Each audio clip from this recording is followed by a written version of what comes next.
Hello and welcome back to the channel. In today's video we're going to cover the WooCommerce product by attribute block, so you can show whatever products you like by a specific attribute. So let's dive right in. One of the great things about the products by attribute block is that it is free and it comes with WooCommerce.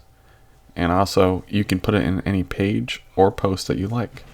So we're going to pick a page.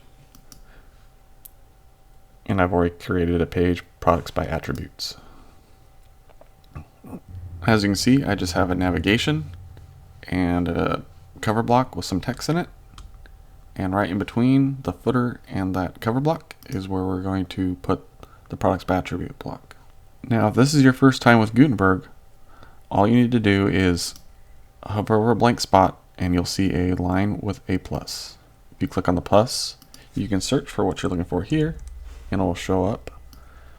But you can also click Browse All. You could also search it here, but all the WooCommerce blocks are usually on the bottom, right down here.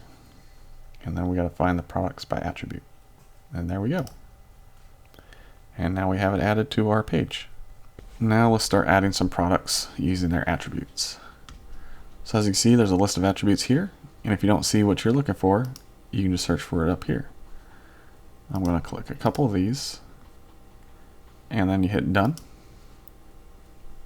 And there you go. You have all your products of those attributes showing. Now, a quick way to edit what you have shown here, you hit the pencil up here on top of the block and simply remove or add whatever items you want and then hit done. And there we go. There are more controls to control what we show here and how many columns. All those controls are over here on our right. As you can see, there's styles. We'll come back to that one. But here there's a layout. You can control how many columns you want to show, down to 1 up to 6. And underneath that, you have how many rows. So you can do 1. It'll just show 1 row. Or you can do 6 and it'll show up to 6 rows. I'm just going to set this back to 3 columns, 1 row. And this toggle right here will make it so the last block in these groups will all align at the bottom. I'm going to unclick that. The next section is content. These toggles will control whether or not you want to show the image or not, title, and even the add to cart button, or if you want to hide the price. Don't know why you'd want to change these, but if you feel like you need to, those controls are simply right there. The next group of controls is the same one as when you hit the pencil. It's filter by attribute. Here you can easily manage the attributes. You can search for them. You can take the ones you don't want away if you already have them selected. It's the same as if you hit the pencil.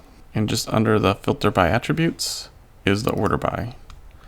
This one will click the drop down.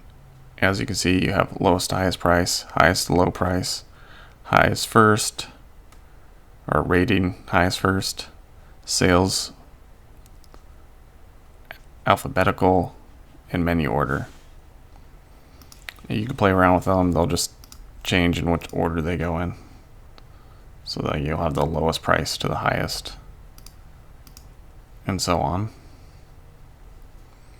We'll just go to newest first. Now, just under the order by is the filter by stock status. As you can see, you have in stock. If you toggle it off, it will hide the ones you have in stock, or the ones you have out of stock. Just toggle those off. So it's good to remember, if you don't want to show things that are out of stock, to make sure that you toggle these off because they'll be on by default. Alright, let's scroll to the top. Now, depending on what theme or plugins you have installed, you may or may not see anything right here. My theme has 2, an all image, and a center button. So we're going to try this one because this is one we had at the beginning of the video. We're going to hit update in the top right. Then we can click the preview page to see what it looks like. And there we go. And that's the product by attribute block. as you can see, it's pretty easy and straightforward to use. If you like this video, please like, share, and subscribe, and I'll see you in the next one. Bye!